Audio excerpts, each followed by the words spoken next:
మూసీ నది తీర అభివృద్ధి ప్రాజెక్టు కోసం సమగ్ర బృహత్ ప్రణాళికను రూపొందించడానికి Messrs Meinhardt Singapore private limited వారు లీడ్ మెంబర్ గా, Messrs Cushman and Wakefield India private limited, Messrs RIOS design studio private limited తో కూడిన కన్సార్షియం ని MRDCL నియుక్తం చేసింది. ఉస్మాన్ సాగర్ నుండి గౌరెల్లి వరకు, హిమాయత్ సాగర్ నుండి బాపుఘాట్ వరకు కన్సార్షియం అధ్యయనం గాని ప్రణాళిక విశ్లేషణ డిజైన్ తయారు చేసి 18 నెలల్లోపు blue master plan, green master plan, land use master plan, marquee projects, మౌలిక సదుపాయాల మాస్టర్ ప్లాన్, ఆర్థిక మాస్టర్ ప్లాన్ ఇవన్నిటి డిపిఆర్ కూడా తయారీ పురోగతిలో ఉంది అధ్యక్ష. అదేవిధంగా అధ్యక్ష, మూసీ ఈసా జలాల సంగమ ప్రదేశంలో మహాత్మా గాంధీ బోధనా తత్వాన్ని కొనసాగే విధంగా అంకితమైన ప్రపంచ స్థాయి అనుభవ కేంద్రాన్ని గాంధీ సరోవర్ ని అభివృద్ధి చేయాలని ప్రతిపాదించడమైంది అధ్యక్ష. ప్రస్తుతం కన్సెప్చువల్ ప్లాన్ లో ఉంది, అది కూడా పూర్తయింది అధ్యక్ష. దీనికోసం రక్షణ శాఖ భూములను సేకరించి అవసరం ఉంటుంది. భూముల బదిలీ కోసం ప్రతిపాదనలను రక్షణ శాఖ అధికారులకు సమర్పించడమైనది అధ్యక్ష.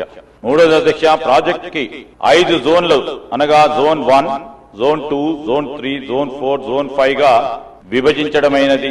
మొదటి దశలోని 55 కిలోమీటర్లకు గాను 21 కిలోమీటర్ ఉస్మాన్ సాగర్, హిమాయత్ సాగర్ నుండి బాపుఘాట్ వరకు గల జోన్ 1 రీచ్ ని MRDCL చేపడుతుంది అధ్యక్ష.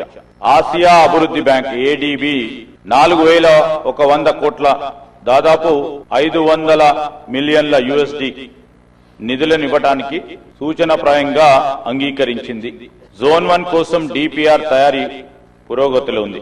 మూసీ నదిలోని శుద్ధి చేసిన నీటి విడుదల చేసే నిమిత్తం 3188 కోట్ల కోసం జాతీయ నది పరిరక్షణ ప్రణాళిక కింద నిధులను ఇవ్వడం కోసం కేంద్ర ప్రభుత్వ జలశక్తి మంత్రిత్వ శాఖను తెలంగాణ ప్రభుత్వం కోరింది.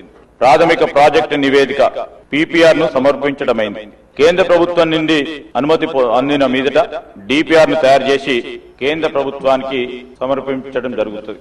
హిమాయత్ సాగర్, ఉస్మాన్ సాగర్ నుండి బాపుఘాట్ వరకు ఈ నది సరిహద్దులను గుర్తించే పని పురోగతిలో ఉంది.